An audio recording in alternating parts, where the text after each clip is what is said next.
Hello everyone, कैसे हैं आप सभी।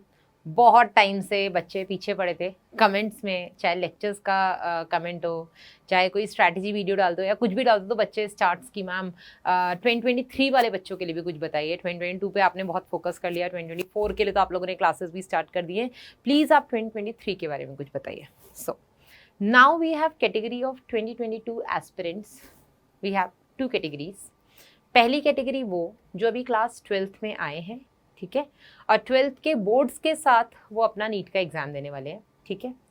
दूसरी कैटेगरी वो जिन्होंने अभी नीट 2022 दिया था और कहीं ना कहीं उनका पेपर अच्छा नहीं हुआ या जो भी मिसहैपनिंग हुई है उनके साथ, जो कुछ भी रहा, and they are quite depressed अभी कि मैम हमारा पूरा साल बिगड़ गया, हमारी तैयारी नहीं हो पाई, मैडम हमने ये गलती कर दी, मैडम हमने वो कर दिया, अब हम क्या करें। मैडम करना तो नीट ही है, अब नीट 2023 की हम किस तरह से प्रिपरेशन करें। तो बेटा इस वीडियो में मैंने उन दोनों टाइप ऑफ स्टूडेंट्स के क्या स्ट्रैटेजी होनी चाहिए नीट 2023 को क्रैक करने के लिए, एक परफेक्ट स्ट्रैटेजी क्या होनी चाहिए, मैंने उन दोनों टाइप ऑफ स्टूडेंट्स की उन स्ट्रैटेजी को इस एक ही वीडियो में कवर किया है, ठीक है।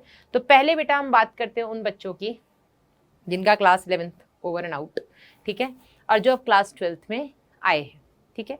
और class 12th over and out, मैंने ओवर इसलिए लिखा है कि क्लास 11th मैम हो गई है ना, और आउट इसलिए लिखी कि मैडम दिमाग में नहीं है, क्योंकि वो तो मस्ती में निकाल दिया, बोर्ड करके आए थे तो लगा था कि ज़िंदगी का एक पड़ाव हमने पार कर लिया। सब कहते हैं 10th बोर्ड बहुत इंपॉर्टेंट स्टेप होता है आपकी लाइफ का, फिर 12th बोर्ड होता है। तो मैडम हमने 10th बोर्ड बहुत बड़ा स्टेप ऐसे पार करने के बाद ना हमने थोड़ा सा हल्के में ले लिया 11th को, पूरा साल हमने मस्ती में निकाल दिया। अब हम क्या करें, अब मैडम टेंशन हो रही है क्योंकि अब 12th भी पढ़ना है, नीट भी देना है 12th के साथ ही, और हमारा फोकस है कि हम फर्स्ट अटेम्प्ट में निकाल दें, और निकाल सकते हैं, नॉट अ बिग डील। लेकिन मैडम 11th तो आउट है पूरी, अब क्या किया जाए। तो पहले बेटा मैं उन बच्चों के लिए एक स्ट्रैटेजी बताना चाहूँगी, बाद में हम बात करेंगे उन बच्चों की जो नीट 2022 अटेम्प्ट किए थे, जिन्होंने नीट 2022 अटेम्प्ट किया था। कहीं ना कहीं they are not satisfied with their paper, कहीं ना कहीं they are not achieving their dream, कहीं ना कहीं they are not hitting the target to crack NEET 2022, and उनको वापस से तैयारी करनी, तो उनको हम सेकेंड एस्पेक्ट में रखते हैं, ठीक है। पहले हम बात करते हैं हमारे 12th के जो भी नए नए बच्चे आए हैं, जिनके दिमाग में भी सिर्फ एक ही क्वेश्चन चल रहा है, अब मैडम हम करें तो करें क्या, बोर्ड्स पे फोकस करें, नीट पे फोकस करें। मैडम ऐसा तो नहीं होगा नीट पे हम फोकस करेंगे तो हमारा 12th बोर्ड खराब हो जाएगा, ऐसा तो नहीं होगा अगर हम सिर्फ बोर्ड्स पे फोकस करेंगे तो हम 12th कर ही नहीं, मतलब 12th के साथ हम नीट कर ही नहीं पाएंगे। तो उनके दिमाग में पहले जो क्वेश्चन चल रहे हैं उनका बेटा मैं सोल्यूशन लेकर के यहाँ आई हूँ। तो सबसे पहले तो मैं उन बच्चों को बताना चाहती हूँ कि चाहे आपका बोर्ड्स हो, 12th का, 11th स्कूल, या बेटा आपका नीट का सिलेबस हो, दे बोथ आर सेम, ठीक है। तो पहले तो अपने दिमाग से ये अलग अलग जो तुम्हारा फंडा है कि मैडम बोर्ड करें या नीट करें, पहले तुम अपने दिमाग से वो निकालो, क्योंकि बोर्ड्स और नीट एक ही चीज़ है। सिलेबस थोड़ा सा वास्ट है नीट में, कितना वास्ट है उसमें आउट ऑफ सिलेबस आपको नहीं जाना है कहीं पे भी, बस इतना वास्ट है कि 12th बोर्ड्स के साथ साथ आपको 11th बोर्ड्स की भी तैयारी करनी है, ठीक है। स्कूल में आपने जितना 11th पढ़ा है उसको आपको रिवाइज करना है, ठीक है। मैं ये तो नहीं कहूँगी कि आपने कुछ ही नहीं पढ़ा होगा, एंड आपको ही पता है, ठीक है, आपने कितनी भी मस्ती की होगी तो भी स्कूल के एग्जाम्स निकालने के लिए ही सही कुछ कुछ तो आपने पढ़ा ही होगा, ठीक है। और 12th अब आप शुरू कर रहे हैं तो बेटा इस तरह से पढ़ना शुरू करें कि पहले दिन से आपकी चीज़ क्लियर रहनी चाहिए कि इस चैप्टर से स्कूल के बोर्ड्स में कितने एग्जाम्स कितने नंबर का क्वेश्चन आता है, किस टाइप के क्वेश्चंस आते हैं, वन वर्ड आते हैं, फिल इन द ब्लैंक आते हैं, मैच द फॉलोइंग आते हैं, या क्या आपने 5 मार्क क्वेश्चंस आते हैं, 2 मार्क क्वेश्चंस आते हैं। तो पहली चीज़ आपके दिमाग में ये भी क्लियर होनी चाहिए, क्योंकि पहला फोकस आपका बोर्ड है, पहले बोर्ड होगा उसके 2 महीने बाद ही होगा कम से कम नीट, है ना। तो जब भी बेटा आप कोई भी अपना चैप्टर स्टार्ट करें किसी भी सब्जेक्ट में, तो उस चैप्टर के आगे आप वेटेज लिखते चले, है ना, कि उस चैप्टर का वेटेज आपके बोर्ड्स के हिसाब से कितना है और आपके नीट के हिसाब से कितना है। सिलेबस दोनों का सेम है, पढ़ना आपको एक ही चीज़ है, लेकिन आपको पहले दिन से क्लियर होना चाहिए कि ये चैप्टर आपके बोर्ड्स के हिसाब से कितना इंपॉर्टेंट और आपके नीट के हिसाब से कितना इंपॉर्टेंट है। कहीं ना कहीं आपको बेटा एक सिमिलैरिटी देखने को मिलेगी, क्योंकि दोनों का सिलेबस सेम है, तो दोनों में ही चैप्टर्स की इंपॉर्टेंस भी ऑलमोस्ट सेम ही जाती है। जो chapter NEET point of view से बहुत इंपॉर्टेंट होता है वो चैप्टर कहीं ना कहीं बेटा आपके बोर्ड्स पॉइंट ऑफ व्यू से भी काफ़ी इंपॉर्टेंट होता है, ठीक है। दूसरी चीज़ बेटा, आप अपने क्लास 12th के सिलेबस को रेगुलर बेसिस पे करिए। रेगुलर बेसिस पे करिए मतलब पहले दिन से ही बिल्कुल अपनी सीट बेल्ट टाइट कर लीजिए, बोलते हैं ना कमर कसना, तो पहले दिन से ही अपनी कमर कस लीजिए कि क्लास 12th का सिलेबस हमें बिल्कुल ज़ीरो से बेसिक से बहुत रेगुलरिटी के साथ करना है, ठीक है। जैसे आपके स्कूल में, ट्यूशन में, कोचिंग में, जहां भी आप जाते हैं, जहां भी जैसे भी आप पढ़ रहे हैं, क्लास 12th का सिलेबस आपको उस हिसाब से पढ़ना ही पढ़ना है। क्लास 11th को आपको पैरेलली चलाना है। अब अगर तुमने 1 साल मस्ती की है तो बेटा 1 साल तो तुम्हें झुकना पड़ेगा, अपने आप को पूरा झोंकना पड़ेगा किताबों में। तो मेहनत करने से नहीं डरना, ये आप पहली बात अपने दिमाग में बिठा लो। इनफैक्ट क्योंकि 11th में मेहनत नहीं की तो ये समझ लो कि अब आपको दुगनी मेहनत करनी है। और be prepared from the very first day कि उस दुगनी मेहनत के लिए आपको दिन रात अपना एक करना पड़ेगा, आपको अपना खेल कूद सब बराबर करना पड़ेगा, रिश्तेदारी दोस्ती सब हटानी पड़ेगी, तब जाकर के बेटा नीट निकलता है। और वो आपको करना पड़ेगा, उसके लिए आपको पहले दिन से मेंटली तैयार रहना पड़ेगा। जरूरी नहीं हर दोस्त के बर्थडे में हम जाए ही जाए, मिस करो 2-4 पार्टीज, ठीक है। एक बार नीट निकल गया फिर पार्टी है ना। तो सबसे पहले तो बेटा जो बहुत इंपॉर्टेंट चीज़ है वो ये कि आपको क्लास 12th को पढ़ना शुरू करना है, बिल्कुल बेसिक से, 0 से, और रेगुलरली पढ़ना है। ये नहीं कि मैडम एक दिन 12th पढ़ लें, एक दिन 11th पढ़ लें, क्या नहीं, क्योंकि स्कूल में तो डेली वो 12th ही पढ़ा रहे हैं ना। तो आपको डेली बेटा अपना जो आपके स्कूल में चल रहा है, कोचिंग में चल रहा है, वो पढ़ना है। उसके हिसाब से बेटा आपको एक इस तरीके से टाइम मैनेजमेंट करना है कि आप पैरेलली भी 11th करते चलें। स्कूल में, कोचिंग में जो भी चैप्टर्स बेटा आपके पढ़ाए जा रहे हैं, जिस तरीके से आपका सिलेबस चल रहा है, आप उस हिसाब से कंटिन्यू करिए। इसमें आपको कोई चूक नहीं करनी है। इसलिए नहीं करनी क्योंकि अगर आपने 12th के सिलेबस में भी इरेगुलरिटी कर दी तो बेटा 11th का तो वैसे ही बैकअप है, 12th का एडिशनल बैकअप हो जाएगा। तो जितना बैकअप है अब हमें उसे कवर करना है, नया बैकअप नहीं बनने देना है। इसलिए बेटा नई क्लास में, नए चैप्टर्स में, नए जो कंसेप्ट्स हैं उनको आपको रेगुलरिटी से पढ़ना है। साथ ही साथ क्लास 11th के सिलेबस को कैसे कंप्लीट करना है, उसके लिए आपको क्या करना है, सबसे पहले अपने सिलेबस को डिवाइड करना है। डिवाइड कैसे करना है? क्लास 11th में बायो में, केमिस्ट्री में, फिजिक्स में जो भी चैप्टर्स हैं, डिवाइड इस हिसाब से करिए कि ये चैप्टर्स वो हैं जो मुझे बहुत अच्छे से आते हैं, इनको मुझे बस एक बार रिवाइज करना है और इनके मुझे केवल क्वेश्चन प्रैक्टिस करने हैं, ठीक है। आपने रिवाइज किया, मतलब आप लिख लो प्रॉपर अपने सामने, अपनी स्टडी टेबल के सामने एक आप चार्ट बना लो कि बायो में 12th में, सॉरी क्लास 11th में 22 चैप्टर्स हैं, 22 में से मुझे ये 5-6 चैप्टर्स तो बहुत अच्छे से आते हैं, बहुत अच्छे से। इनमें सिर्फ मुझे रिवीजन और क्वेश्चन प्रैक्टिस करना और कुछ नहीं करना है। कुछ चैप्टर्स ऐसे हैं जिनको मुझे फिर से पढ़ना पड़ेगा एक बार, लेकिन हाँ अगर मैंने एक बार इसको पढ़ लिया फिर मैं अच्छे से क्वेश्चन प्रैक्टिस कर लूंगा, मुझे पता है। पर ये कुछ ऐसे चैप्टर्स हैं, 3, 4, 5 जितने भी, इनको मैंने पढ़ा ही नहीं था 11th में, क्योंकि स्कूल में ये थे नहीं चैप्टर्स और इस वजह से मैंने पढ़े नहीं, ठीक है। और इंटरेस्टिंग भी नहीं थे, बोरिंग भी थे, है ना, रटने वाले भी थे, तो इनको तो मैंने पढ़ा ही नहीं है। तो आप पहले तो डिवाइड करिए अपने सिलेबस को, बायोलॉजी में भी, केमिस्ट्री में भी और फिजिक्स में भी डिवाइड करिए अपने अपने अपने लेवल से। ये नहीं कि मैडम पड़ोस में मेरा जो दोस्त है उसने इन चैप्टर्स को सिर्फ रिवीजन में रखा, मतलब ये हल्के ही चैप्टर्स होंगे तो मैंने भी उनको सिर्फ रिवीजन में रखा, नहीं। हर बच्चे के अपने अपने बेटा अपनी अपनी टेंडेंसी होती है, कौन किस बच्चे को किस बच्चे को कौन सा चैप्टर कितने अच्छे से समझ में आया। You can not compare yourself with other कि मुझे ये चैप्टर समझ में आया तो उसको भी आ ही गया होगा, नहीं। क्या पता आपको डाइजेशन बहुत ईजी लगता हो, अगले वाले को प्लांट फिजियो ईजी लगती हो, उसको एनिमल फिजियो टफ लगती हो, यू नेवर नो।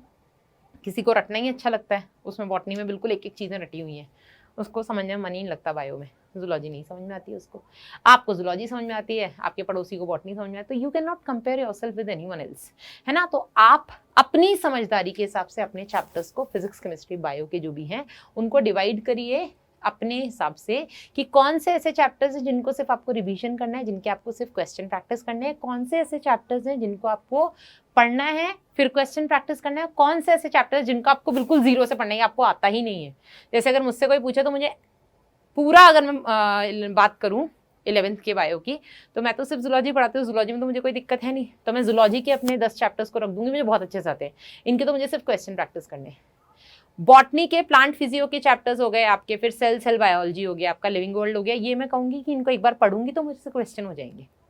लेकिन मॉर्फोलॉजी और एनाटॉमी ऐसे चैप्टर्स हैं जिनको मुझे लगता है कि मुझे कम से कम इनके पहले तो डिटेल्ड लेक्चर्स देखने पड़ेंगे, फिर मुझे इनके बारे में थोड़ा सा और एनसीईआरटी को 2-3 बार पढ़ना, तब जाके मैं इसके क्वेश्चन लगाने के लिए एलिजिबल होंगी, मुझे ऐसा लगता है ना। तो इस तरीके से बेटा आपके भी अपने अपने कुछ लेवल होंगे, डिफिकल्टी लेवल, इजी लेवल, हर एक सब्जेक्ट के चैप्टर्स वाइज, वो आप डिवाइड करिए, उसके हिसाब से आप अपना टाइम टेबल सेट करिए, ठीक है, कि ये जैसे मुझे ह्यूमन फिजियोलॉजी तो बहुत अच्छे से आती है, तो इसके तो मैं डेली एक काम करूंगी, रात को सोने से पहले, उस टाइम तो मूड थोड़ा लाइट होता है, तो लाइट मूड में ना मैं डेली ह्यूमन फिजियो के 100 क्वेश्चन प्रैक्टिस कर लिया करूंगी, 50-50, 100, ठीक है। फिर क्वेश्चन प्रैक्टिस बेटा बहुत इंपॉर्टेंट पार्ट है, चाहे आपको कोई चैप्टर आता हो नहीं आता हो, जिसको आपको 10 बार पढ़ना है, 1 बार पढ़ना है, सिर्फ रिवाइज करना है, 12th के जो भी आप पढ़ रहे हैं सबको बेटा आपको क्वेश्चन प्रैक्टिस जितना आप हो सकता है उन सभी चैप्टर्स के आपको क्वेश्चन प्रैक्टिस करने ही करने हैं। और यही बेटा सबसे इंपॉर्टेंट पार्ट होता है question practice along with time management. एक चीज का बेटा आप ध्यान रखिएगा पहले दिन से, क्योंकि ये ना पहले दिन से अगर आप करेंगे तो ये आपकी लास्ट तक ना आदत बन जाएगी, और वो ये बेटा कि जब कभी भी आप क्वेश्चन प्रैक्टिस करें, always make a habit of keeping alarm clock with you, ठीक है, कि अच्छा मैं आज ये 50 क्वेश्चन करूंगा, चाहे बायो के करो, चाहे फिजिक्स के करो, चाहे केमिस्ट्री के, किसी के भी करो, 10 क्वेश्चन ही करो, लेकिन सामने अलार्म जरूर रखना या एक स्टॉप वॉच जरूर रखना। आप क्वेश्चन लगाना शुरू करना है, सामने स्टॉप वॉच, आप और वो एक ही साथ शुरू होने चाहिए। फिर आप ये देखिएगा, अगर आप फिजिक्स के क्वेश्चंस कर रहे हैं और आपने 15 या 20 क्वेश्चन का टारगेट रखा है, तो by the end of those 20 questions आपको कितना टाइम लगा आप देखिएगा। ये होता है बेटा time management from the very first day. इससे बेटा आपको अपना टाइम मैनेजमेंट खुद से करने में मतलब क्या बोलेंगे सहूलियत मिलेगी। मैं अगर आपसे कहूं कि आपके 100 क्वेश्चन बेटा 30 मिनट में हो जाने चाहिए, तो आपके नहीं हो पाएंगे, फिर आप पर एक बर्डन रहेगा, मैडम ने कहा 30 मिनट में होने चाहिए। लेकिन अगर आप खुद अपनी स्पीड को पहले दिन से जज करना शुरू करेंगे, हो सकता है पहले दिन आपको बायो के 100 क्वेश्चन करने में 100 मिनट लग जाए, 120 मिनट भी लग सकते हैं, 2 घंटे लग सकते हैं। फिर आपको खुद लगे यार ये तो बहुत टाइम होता है, थोड़ा कम करना पड़ेगा। आप फिर बेटा उसके 100 क्वेश्चन प्रैक्टिस करेंगे तो हो सकता है आपको 90 मिनट ही लगे। फिर आप प्रैक्टिस करो तो आपको पता लगे उसमें 60। तो ये बेटा अगर आप सेल्फ मोटिवेटेड रहते हैं, आप सेल्फ ड्रिवन फोर्स एक बोलते हैं ना मोटिवेशन, अगर वो बेटा आपके पास है, तो कहीं ना कहीं वो 100 क्वेश्चन आपके खुद ही 30 से 35 मिनट में होने लग जाएंगे। This is what is actually the target of doing this time management thing, ठीक है, कि मैं आपको जो सिखा रही हूँ टाइम मैनेजमेंट, उसका अल्टीमेट गोल या टारगेट क्या है, आपको कहाँ रीच करना है। आपको यहाँ रीच करना है कि बेटा बायो के 100 क्वेश्चन आपके कम से कम 30 से 40 मिनट में हो जाने चाहिए, फिजिक्स के 50 क्वेश्चन आपके मैक्सिमम 1 आवर में हो जाने चाहिए, है ना। तो ये आपका जो प्रैक्टिस है ये पहले दिन से होगी। तो जब भी आप क्वेश्चन प्रैक्टिस करें बेटा, always make a habit of keeping a stopwatch और an alarm clock in front of you, ठीक है, ये बहुत इंपॉर्टेंट है। इन सबके साथ एक चीज जो इंपॉर्टेंट है वो है टेस्ट सीरीज। आप पढ़ते जा रहे हैं, आप सेल्फ अपने क्वेश्चन प्रैक्टिस कर रहे हैं, आप सेल्फ एनालिसिस कर रहे हैं, अपने आप को जज कर रहे हैं, इज अ गुड थिंग। लेकिन अगर आप कोई टेस्ट सीरीज बेटा ज्वाइन करते हैं स्टार्टिंग से, जब वो स्टार्टिंग में होता है तो आपके चैप्टर वाइज टेस्ट होते हैं, है ना, या बहुत ही स्टार्टिंग में बेटा पार्ट वाइज टेस्ट होते हैं कि एक चैप्टर भी पूरा नहीं हो पाया एक हफ्ते में, तो हम उसका एक आधे पार्ट का लेंगे। फिर 1-2 महीने बाद बेटा 2-2, 3-3 चैप्टर्स के टेस्ट होने शुरू होते हैं। 6 महीने बाद आपका हाफ सिलेबस टेस्ट होना शुरू होता है, एंड 8 महीने तक 9 महीने तक आपके फुल सिलेबस टेस्ट शुरू हो जाते हैं। ये बहुत इंपॉर्टेंट बेटा सेल्फ एनालिसिस के लिए। टेस्ट सीरीज से आपको ये पता लगता रहता है कि जो आपने खुद से प्रैक्टिस किया है वही अगर एक साथ आपको दे दिया जाए क्यूमुलेटिवली, तो क्या आप उस पर खरे उतर पा रहे हैं। जितना आप सेल्फ प्रैक्टिस में अच्छा स्कोर कर पा रहे हैं, क्या आप उतना अच्छा टेस्ट सीरीज में कर पा रहे हैं। टेस्ट सीरीज ज्वाइन करने से बेटा आपके अंदर 2-3 अच्छी हैबिट डेवलप होती है। एक तो टाइम मैनेजमेंट, जो मैं आपको पर्सनली प्रैक्टिस करने के लिए बोल रही हूँ, टेस्ट सीरीज में आपकी वो भी हो जाती है, क्योंकि सामने तो आपको गिना हुआ टाइम दिया जाएगा, उसमें वही प्रॉपर क्वेश्चन दिए जाएंगे, तो आप वहाँ पे एक तो अपना टाइम मैनेजमेंट कर सकते हैं। दूसरा, आप सेल्फ एनालिसिस कर सकते हैं कि मैं जब अकेले में करता हूँ तो मुझसे सारे क्वेश्चन बन जाते हैं, टेस्ट में पता नहीं क्यों नहीं बनते। तो वो जो चीज़ आपके साथ नीट में होने वाली है, जो बच्चा कहता है मैडम मुझे सब आता था पर पता नहीं टेस्ट में मुझे इतनी एंग्जाइटी हुई कि, तो वो एंग्जाइटी आपकी इन सीरीज से खत्म हो जाएगी, ठीक है। और तीसरी बेटा जो सबसे इंपॉर्टेंट चीज़ है वो ये कि एक साथ आप फिजिक्स केमिस्ट्री बायो सबके कंसेप्ट टेस्ट सीरीज, ऐसा तो होता नहीं ना सिर्फ आज बायो का ही टेस्ट है, आज सिर्फ केमिस्ट्री का ही है, लेकिन हम खुद से करते तो आज हम एक बार में सिर्फ बायो का, या एक बार में सिर्फ केमिस्ट्री, एक बार में सिर्फ फिजिक्स का चैप्टर लेकर बैठते हैं ना। लेकिन टेस्ट सीरीज में बेटा आपके सारे सब्जेक्ट एक साथ कंपाइल होकर के आते हैं, तो सेम टाइम में मल्टी कंसेप्ट में आपका माइंड ट्रेंड होता है, ठीक है, या मल्टी कंसेप्ट को रिवाइज करने के हिसाब से आपका माइंड ट्रेंड होता है, जो बहुत इंपॉर्टेंट है टेस्ट सीरीज। ठीक है। तो ये तो हुआ बेटा उन बच्चों का जो अभी क्लास 12th में है। तो मैंने उनको बताया कि आप क्लास 12th पढ़ते चलिए, जैसे जैसे चैप्टर्स होते जाएं आप उनके क्वेश्चन प्रैक्टिस करते चलिए, टेस्ट सीरीज आप जरूर ज्वाइन करिए। और 11th को बेटा रिवाइज करने के लिए 11th में आपको क्या करना है, किस चैप्टर पर कितनी मेहनत करनी है, उसके लिए सबसे पहले आपको सिलेबस को डिवाइड करना जरूरी है कि मुझे कौन सा चैप्टर ईजी है, मेरा मतलब मेरे लिए ईजी है, कौन सा टफ है, कौन सा टफेस्ट है ना। उसके हिसाब से आप उनको टाइम दो और उनके क्वेश्चन प्रैक्टिस करें। दिस इज अटमोस्ट, ठीक है, इससे ज़्यादा इंपॉर्टेंट और कुछ नहीं है। लास्ट में आप टेस्ट सीरीज ज्वाइन करिए। टेस्ट सीरीज क्या होता है, अल्टरनेट संडेज होती है मोस्टली, है ना। तो आपको 15 दिन सफिशिएंट टाइम मिल जाता है। कुछ भी चैप्टर्स, एक टारगेट रहता है आपके सामने कि 15 दिन बाद इन चैप्टर्स का टेस्ट है, तो आप वो चैप्टर्स अच्छे से कर लेते हो, है ना। अब हम बात करते हैं उन बच्चों की जिनका 2022 बिल्कुल बिगड़ चुका है कि मैडम 2022 में हमने बहुत मेहनत की थी, पता नहीं टाइम मैनेज नहीं हुआ। ज़्यादातर बच्चों के साथ ये दिक्कत आती है, मैडम टाइम मैनेज नहीं हुआ। मैंने इतना ज्ञान दिया था तुम्हें एग्जाम से 2-3 महीने से पहले ही देना मैंने शुरू कर दिया था कि प्लीज़ टाइम मैनेजमेंट सीखो, टाइम मैनेजमेंट के लिए आप अलार्म रख के प्रैक्टिस करो। तो बच्चे मुझे फीडबैक दे रहे हैं, मैम हमने क्वेश्चन तो बहुत प्रैक्टिस किए लेकिन मैम बस हमने वो अलार्म क्लॉक रख के नहीं किया। क्यों नहीं किया? अब पछतावे होत का जब चिड़िया चुग गई खेत, है ना।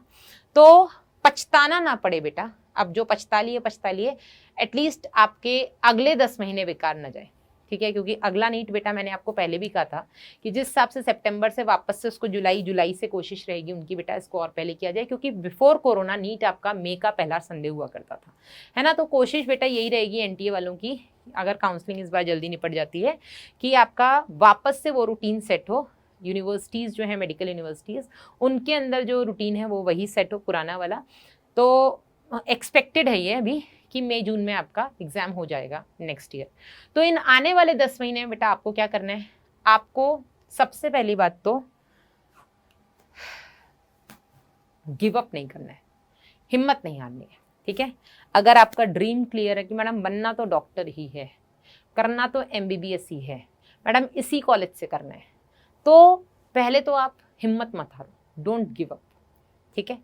ड्रीम और फोकस जो भी है आपका, है ना, वो बहुत ही क्लियर होना चाहिए। ड्रीम ये है मैडम, वही आपका फोकस होना चाहिए, और जो फोकस है उससे इधर उधर आपको होना नहीं है ना।